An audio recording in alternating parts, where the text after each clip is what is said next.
इस अवसर पर हम सब लोग बड़े भाव से, एक छोटा सा बालक भी बड़ी श्रद्धा से आया है। ऐसा नहीं कोई विशेष है कि कोई छोटा है, भगवान के सामने सब एक जैसे होते हैं। शालिग्राम भगवान छोटे हो चाहे बड़े हो, भगवान कहलाएंगे ना। तुलसी का एक पत्ता हो चाहे 1000 पत्ता हो, तुलसी का पत्ता ही है।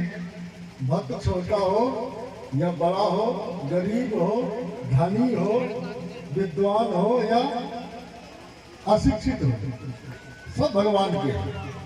तो भगवान के मंगलमय विग्रह स्वरूप हमारे सदगुरुदेव भगवान है। हमारे भगवान कहाँ है? हम कहाँ वैकुंठ में साकेत में जाएंगे भगवान को खोजने, और हमारी ऐसी गति भी नहीं है कि भगवान को खोज पाए। तो उस रूप में हम महाराज श्री को सदगुरुदेव भगवान को ही देखते हैं। तो भगवान को, भगवान सीताराम जी को प्रणाम करके, जिस परंपरा में हम लोग हैं, श्री राम सखेत जी महाराज जी के परंपरा में, सखा संप्रदाय में, तो श्रीमद राम सखेत विद्याचार्य जी महाराज के प्रथम आदि गुरु आचार्य को प्रणाम करके, उसी परंपरा में जितने इस परंपरा के अनुसार महापुरुष हुए हैं, उन सबको प्रणाम करते हुए, मैया परंपरा के अनुसार 9वीं गद्दी में महाराज श्री आसीन हुए थे। और अब अगली परंपरा में महाराज श्री अपना वहाँ का दायित्व पद हमारे जो गुरु भाई है स्वामी श्री सीता वल्लभ शरण जी महाराज को दे दिया। तो अब वहाँ के वर्तमान के महंत कौन है? स्वामी श्री सीता वल्लभ शरण जी महाराज। तो हमारे वीर सदगुरुदेव वही है स्वामी जी, और स्वामी जो माई है महंत जी है सीता वल्लभ शरण जी के भी वही सदगुरुदेव भगवान है, और आप सबके भी वही सदगुरुदेव भगवान है। तो सब लोग बड़े भाव से महाराज श्री का पूजन भाव से देखेंगे, और जो यजमान रहेंगे वो यजमान बन करके पूजन करेंगे। महाराज श्री का कार्तिक शुक्ल पक्ष अष्टमी को, जिसे हम लोग गोपाष्टमी कहते हैं, गोष्ठाष्टमी को महाराज जी उत्तर प्रदेश में इस समय, वो उत्तराखंड क्षेत्र पड़ता है, हरिद्वार के समीप में बिजनौर क्षेत्र में, नूरपुर तहसील है, बूढ़पुर पोस्ट ऑफिस है, बीरबलपुर ग्राम है। महाराज जी शर्मा ब्राह्मण परिवार में अवतीर्ण हुए हैं। अंग्रेजी तारीख के अनुसार 9 नवंबर 1929 को महाराज श्री का प्रादुर्भाव हुआ। सुबह के समय में 9:45 प्रातः काल का समय था। तो 9 नवंबर 1929 प्रातः 9:45 बिजनौर जिला, नूरपुर तहसील, बूढ़पुर पोस्ट ऑफिस, बीरबलपुर ग्राम। तो विगत कई वर्षों से हम लोग ये मनाते हैं, सभी को पता है। उसी परंपरा के अनुसार भगवत आराधन पूर्वक कलश यात्रा करते हुए मंगल मंत्रों के साथ शोभा यात्रा, मंगल यात्रा निकाले 15 तारीख को। तो पहला कार्यक्रम होता है प्रारंभ कलश यात्रा से। कलश यात्रा से क्यों होता है? क्योंकि सबसे बड़े देवता कौन है? वरुण देव। भगवान क्या है? निराकार। बिन पग चले सुने बिन गाना, कर बिन कर्म करे बिन गाना, आनंद रहित सकल रस भोगी, बिन बाणी बक्ता बड़ जोगी, तन बिन परस नयन बिन देखा, गहे ध्यान बिन बास असेखा। तो वो निराकार ब्रह्म किस रूप में रहते हैं? निराकार ब्रह्म निराकार रहते हैं, नीर माने पानी। वो निराकार ब्रह्म नीर के आकार में रहते हैं, और नीर माने जल होता है। इसलिए पहला काम होता है हम लोगों का, जो भी शुभ काम होता है, तो वरुण पूजन से। अब वो निराकार ब्रह्म निराकार होकर के और निराकार से नराकार रूप धारण करते हैं, इसलिए उनका नाम होता है नारायण।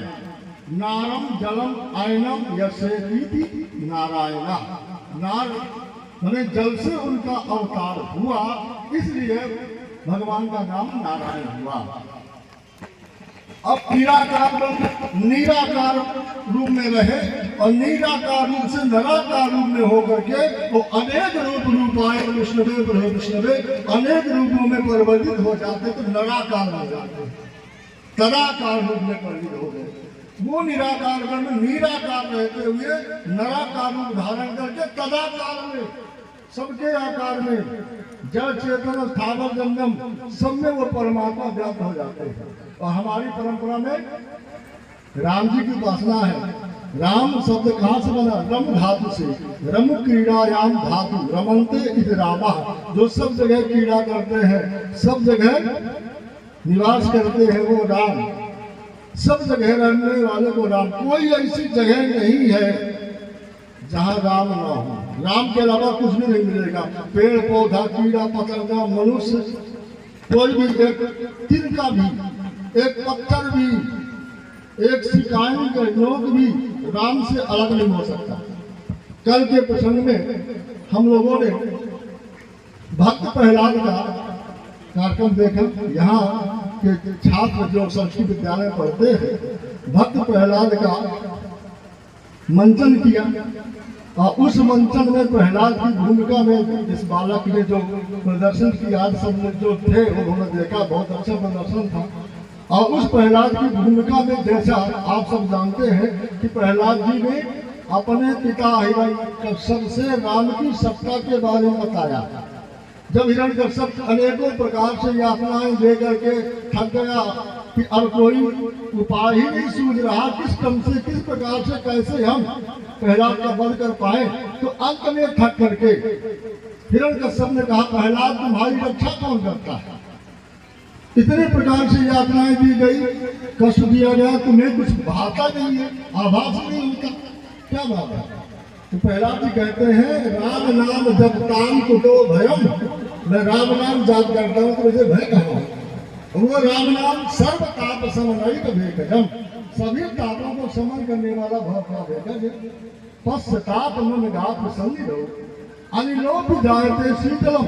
अरे पिताजी मेरे तरफ देखो तो मेरे लिए वो अग्नि भी, जो सबको जलाने वाली अग्नि, शीतल हो गई, ठंडी हो गई। जिसे वरदान है कि अग्नि न जलाएगी वो जल गया, और जिसे कोई वरदान नहीं है वो उस अग्नि से बच गया। क्यों? कि राम नाम, मेरे पास राम नाम की पूंजी है। तो बोले तेरा राम कहाँ पर? तेरे राम का वध कर दे, तब तुमको मारना आसान हो जाएगा। प्रहलाद जी कहते, पिताजी आपका ये पूछना गलत है, आपने ठीक नहीं पूछा। बोले क्या पूछे? बोले आपको ये पूछना चाहिए कि ऐसी कौन सी जगह है जहाँ तुम्हारा राम नहीं है? मेरा राम तो सब जगह है। बोले मेरे खड़ग में? बोले हाँ, यहाँ भी खड़ग में है, आप में भी मेरा राम दिखता है, मुझे मालूम है मेरे में भी राम दिखता है, यहाँ तक कि मेरा राम तो जड़ में भी दिखता है। ये सामने खंभा, इसमें भी दिख रहा है, ये जड़ है, इसमें भी राम है। हिरण्यकश्यप ने कहा, अच्छा मेरे तलवार में राम है, मेरे में राम है, तेरे में राम है, इस खंभे में राम है, चलो राम का मेल करा देते हैं। तो हिरण्यकश्यप ने 4 राम को मिला दिया। हिरण्यकश्यप रूपी राम ने प्रहलाद रूपी राम को खंभा रूपी राम में बांधकर और खड़ग रूपी राम से मारना चाहा। प्रहलाद जी ने कह दिया, राम हमारा है सचराचर, जो नहीं जानो तो जो रख लीजिए, नाम के अक्षर 4 कर तुम 5 मिलाए गुण कर लीजिए, 8 का भाग दियो रघुनाथ बचे, जो अंक सुनो रख लीजिए, तो में राम है, वो में राम है, खड़ग में राम है, हम में लीजिए। जहाँ भी देखना है, हिरण्यकश्यप को कह दिया तुम्हारे में राम है। हिरण्यकश्यप के नाम में 6 अक्षर है, तो 6 को 4 से गुणा करिए, तो 6 को 24, 5 जोड़ दीजिए, 29 अदूना कर दीजिए, 58 और 8 का भाग देंगे तो 8 से 56 दो ही बचेगा, रा और मा। प्रहलाद जी का मेरे में राम है, 4 अक्षर का नाम प्रहलाद, 4 से गुणा किया 16 और 5 जोड़ दिया 21 और उसको गुणा कर दिया 42, 8 का भाग दिया तो 8 पंजे 40 दो बचे। तो खड़ग में भी 3 अक्षर का नाम है, खड़ग में भी राम है। 3 को 4 से गुणा करेंगे तो 4 3 12, 5 जोड़ दिया 17, गुणा कर दिया 34 और 8 का भाग दिया 832 दो बचे रा और मा। क्यों कि जो भी चराचर जगत में किसी न किसी नाम से जाना जाता है तो नाम को कहते हैं संज्ञा। उस संज्ञा में राम है और उसको 4 से गुणा करना है क्योंकि युग तो 4 ही है। 4 से गुणा कर लीजिए, 5 जोड़िए क्योंकि हम सब पंच भौतिक शरीरधारी है। छिद जल पावक गगन समीरा पंच रचित जाए आदम सही, इसलिए 5 जोड़ना है। दूना कर लीजिए, दिन और रात में तो परिणित, शुभाशुभ में परिणित है, अच्छे बुरे में परिणित 2 है। अच्छा है तो बुरा है, शुभ है तो अशुभ है, लाभ है तो हानि है, कुछ भी तो 2 से उसको डबल कर दिया। और 8 का भाग देना है क्योंकि दिन रात लगा करके 8 पहाड़ होते हैं। दिन में 4 पहाड़ और रात में 4 पहाड़, 8 पहाड़ होते हैं। तो 8 पहाड़ से विभाग भी कर दिया तो 2 अक्षर बचा राम। अब वो 2 अक्षर राम भगवान शिव को मिले, भगवान राम के कथा से। दंड राम ते नाम बर नायक बरदान, रामचरित सतकोटि महनीय महेश जीवदान। भगवान श्री राम जी का चरित्र 100 करोड़ मंत्रों में व्याप्त है और उन 100 करोड़ मंत्रों से भगवान श्री ने 2 अक्षर ग्रहण किया और उस 2 अक्षर के प्रभाव से प्रहलाद जी भी सुरक्षित है, हम भी सुरक्षित है। और वही 2 अक्षर का प्रभाव महाराज जी के पास में है। महाराज जी न कोई सिद्धि किए हैं, न कोई तंत्र किए हैं, न किसी के पीठ ठोकते हैं, न कोई ऐसा प्रवचन करते हैं, न किसी को जड़ी बूटी भस्म देते हैं। लोग कहते हैं महाराज जी बस पीठ ठोक दे तो मेरा काम हो जाए। अरे पीठ ठोकने से क्या होगा, भगवान के वैकुंठ में है, हम यहाँ भोग लगाते हैं, भगवान को मिल जाता है। भावो ही मृतते देवा न लोहे नंदुकाष्ट के, हम छू लेंगे महाराज जी को तो हमारा जीवन सफल हो जाएगा। अरे और नरक होता है, अपने स्वामी को कष्ट देंगे, उनको दुख होगा, उनको पीड़ा होगी या अव्यवस्था होगी तो क्या होगा, पुण्य थोड़ी होगा, नरक होगा। इसलिए वही करना चाहिए जो हमारे स्वामी को हितकर हो, प्रियकर हो, उनके लिए रुचिकर हो। तो महाराज जी के पास ऐसा नहीं कि दौड़ के जाते हैं छूने के लिए, दूर से ही प्रणाम करना चाहिए। जहाँ है वहीं से प्रणाम कर लीजिए, वो प्रणाम पहुंच जाएगा। और जहाँ महाराज जी है वहीं से उनका आशीर्वाद निरंतर रहता रहता है। महाराज जी किसी को श्राप नहीं दिए, आज तक कभी किसी को श्राप नहीं दिए, जो अपराध भी किया उसको भी श्राप नहीं दिए, और उन सबके लिए महाराज जी का आशीर्वाद ही रहता है। तो आप सबको भी महाराज जी का आशीर्वाद रहेगा। और जिस राम नाम के प्रभाव की शक्ति महाराज जी में है, वही शक्ति आप सबकी रक्षा करेगी, आप सबका उद्धार कल्याण करेगी। तो हम सब लोग उस राम नाम के आधार से पूज्य सदगुरुदेव भगवान के पावन चरणों का ध्यान करते हुए प्रत्येक वर्ष की बात इस वर्ष भी गुरु पादुका पूजन करेंगे। और उस गुरु पादुका पूजन में हमारे जो हम सबके बीच से कुछ प्रतिनिधि रूप में 2-4 लोगों को नियुक्त कर देते हैं, जो यहाँ यजमान बनकर के पूजन करेंगे और आचार्य लोग हैं वो मतलब उच्चारण करेंगे। तो यजमान हमारे हैं हमारे गोपाल भैया जी, गोपाल शरण जी, सोनी मनेन्द्रगढ़। क्योंकि पहले जब हमको पता चला था कि महाराज जी का गोपाष्टमी को जन्म हुआ है, महाराज जी के द्वारा मनेन्द्रगढ़ में चर्चा हुई थी, तो पहली पूजा गोपाल भैया ने किया था। तो राम गोपाल सिंह जी हैं, आ रहे तो यजमान के रूप में रहेंगे। और हमारे तरफ से, सबके तरफ से जितने भी शिष्य मंडल है राम सखा परिवार के, सबके तरफ से एक को हम नियुक्त कर देते हैं। वो है हमारे आप सबके तरफ से राम सखा मंडल के तरफ से मैहर महंत जी, स्वामी श्री सीता वल्लभ शर्मा, वो पूजा करेंगे। और जो निर्देश होगा उस क्रम से पूजन के क्रम में बैठेंगे। शायद संजय सिंह जी करना चाहते, ऐसा कुछ था। और हमारे इस क्षेत्र के जो प्रमुख हैं पंडित श्री राम किशोर जी चतुर्वेदी, अरुण कुमार जी चतुर्वेदी, ये पूजन में रहेंगे।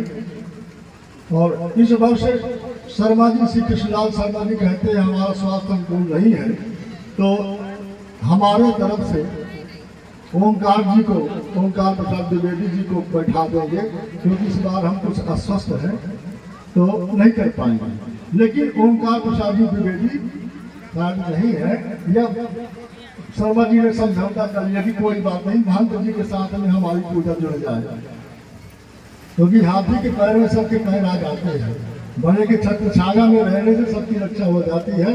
तो हम सब ने जो बड़े आश्रम के राम सखा परिवार में जो बड़ा आश्रम है मैहर का, वहाँ की जब महंत जी है तो सबके तरफ से पूजा हो जाएगी।